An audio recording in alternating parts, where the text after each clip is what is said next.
Hey, it's June now. Spring is turning to summer, and 1/3 of the 2024 MLB season is behind us. Last time I talked about attendance on here was at the end of April. At the time, attendance was down slightly, very slightly, and that was really good, because we were coming off a 2023 season in which attendance hit a 6-year high. Going into this season, there were no major rule changes, no big changes in scheduling, no WBC, no thrill of getting back out to the ballpark after the COVID years. All factors that contributed to the attendance surge in 2023. And nothing like new stadiums opening or anything that might make us believe we'd see a rise in attendance in 2024. A slight drop-off, as we were seeing by the end of April, was a good sign. But now at the end of May, we see that attendance is on the rise. As of May 31st, average attendance is 27,174. That's an increase of 334 fans per game, compared with attendance at this point last season.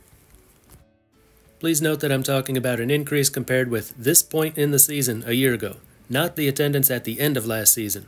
There's always some confusion about that. The next 3 months will see a big rise in attendance figures as we do every summer. There's no guarantee it'll keep going like this and top last year's end-of-season figures. But more often than not, if you're seeing an increase after the first 2 months, you're going to see some kind of increase at the end of September. This is great news for Major League Baseball. After all those years of declining numbers, they're on track for a second straight year of rising numbers, a 7-year or possibly 8-year high. And the best part is there's nothing really unique about this year. The fans are showing up in greater numbers for just some random season. But let's not start doing victory laps just yet. While I do think that it's most likely to remain positive throughout the season, there are signs that it won't look so fantastic 4 months from now. Attendance turned positive at the beginning of May and was slowly going further into positive territory. At one point later in the month it was at plus 600, with 18 of the 30 teams showing gains. Now it's down to plus 334, with 15 up and 15 down. This means that this year's attendance surge may not be as long-lasting as last year's. Whereas last year's continued all the way through, this year's may be running out of steam 2 months in. Or it could just be part of the normal fluctuations. Up a few hundred, down a few hundred, nothing to lose sleep over. Of the teams that are close to going from positive to negative or negative to positive, you've got about the same number on both sides. 5 teams with attendance gains of under 1,000.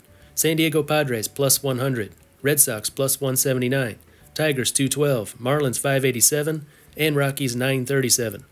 6 teams with attendance declines of under 1,000. Yankees minus 110, Brewers minus 141, Phillies 166, Mariners 356, Twins 564, and Braves at minus 611. Impossible to say how many teams will be showing gains and how many showing declines at the end of the regular season. Could be a majority gaining or a majority in decline, or an even split like we've got at the end of May. But even if more than half of the teams are in the red 4 months from now, overall attendance could still be positive, and the Arizona Diamondbacks are a big part of that. They're averaging 29,936 per game, an increase of 9,544 per game, by far the largest increase of any team in Major League Baseball. If we take the D-backs figures out of the equation and average the other 29 teams together, then average attendance comes to 27,079, an increase of only 240 per game. So if you're looking for something unusual about this season that's causing attendance to rise, that's one thing. It's common for teams to see numbers at the gate pick up following a World Series run, but this is a massive increase. It's not normal. And the D-backs are 7 games under 500 at the moment. This attendance surge could come to an end sooner than later. Hopefully not. Hopefully Arizona becomes a place where the Major League team is supported year in and year out. But I won't be surprised if we see that World Series enthusiasm fade away quickly. Other teams seeing a large increase in attendance: Orioles plus 5,398, Giants 5,129, Nationals 4,645, Guardians 4,408, Rangers 3,311, Reds 3,520, Cubs 2,965. Smaller gains from the Pirates 1,366, and the Royals 1,358. Then you've got the teams that are a real drag on attendance. The biggest one is the New York Mets, down 8,485 fans per game. Their attendance was bad right from the start, with low expectations going into the season. And with the team currently sitting at 9 games under 500, there's no reason for the fans to get back out there at Citi Field. Other teams that are way down: Astros minus 4,260, a team that's not used to losing. Another one like that is the Cardinals, minus 2,328. Could see attendance pick up if the team continues to look better. White Sox down 3,402, Oakland down 2,578, and the Angels down 2,201. Can't really blame the fans of those three teams for not showing up. Blue Jays down 3,538. Then you've got smaller declines from the Rays, down 1,165, and the Dodgers, 1,446. That doesn't mean Dodgers' attendance is bad. They're averaging 46,470 per game.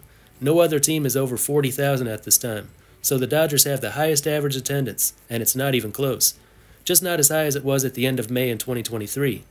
Can't imagine why the Dodgers are seeing smaller crowds, sitting in first place with their newly acquired star players. But it's a small decrease, nothing they really need to worry about. After the Dodgers, the best in average attendance are the Padres, 39,423. Then the Phillies, 39,062. Yankees, 38,846. Braves, 37,646. Cardinals, 37,275. Cubs, 35,043. Giants, 33,153. Astros, 32,748. Blue Jays, 32,518. Rangers, 31,772. Red Sox, 31,311. Total of 12 teams averaging over 30,000 right now. Teams averaging between 25 and 30. Angels, D-backs, Brewers, Rockies, Mariners, and Orioles. Between 20 and 25. Mets, Nationals, Reds, Guardians, and Twins. The only team with really low attendance right now is the Oakland A's. You all know the reason, no one's surprised. Their average attendance is 6,297 per game, the only Major League team averaging under 10,000. Marlins are the next worst at 12,584, but that's up from a year ago. White Sox 15,009, Rays 15,797, Royals 16,650. Then you have two teams that should get over 20,000 in the summer months. Tigers 18,273 and Pirates at exactly 19,000. Both cold weather cities that are still being dragged down by their April attendance figures. To summarize, attendance is looking good right now, 2 months into the season. But by the end of the season, this attendance success story could look a lot less impressive, or could even go negative. Which sounds a lot like last year's rating success. At the end of May 2023, ratings were up in proportion to the increase in attendance. But starting in June, those numbers started to fall, and by the end of the season, the overall gains in ratings were tiny, almost entirely fueled by that surge in the first 2 months. And before anyone points it out, I'm referring to ratings of both TV and digital media, not just TV, which I know a lot of people don't watch anymore. After 2 months of the regular season in 2024, we're seeing similar gains in the ratings. As of last week, ESPN's Sunday Night Baseball is up 7%, MLB Network 10%, FS1 18%. This includes a double-digit percentage increase among 18 to 34-year-olds. It all sounds really good, but we saw the exact same thing in the first 2 months a year ago. Something happened in June that caused people to switch off, and the ratings never recovered, culminating in the lowest-rated World Series ever. What was it? Something unique to the 2023 season, or something we can expect to see at the start of every summer? Don't know. We'll find out in the next 30 days. If the same thing happens again, we'll need to take a look at what's going on when summer begins. If you've got a theory on that, let us know in the comments. You may be proven right or wrong in the following month. Anyway, that's all for this one. Until next time, this is Baseball International. See ya.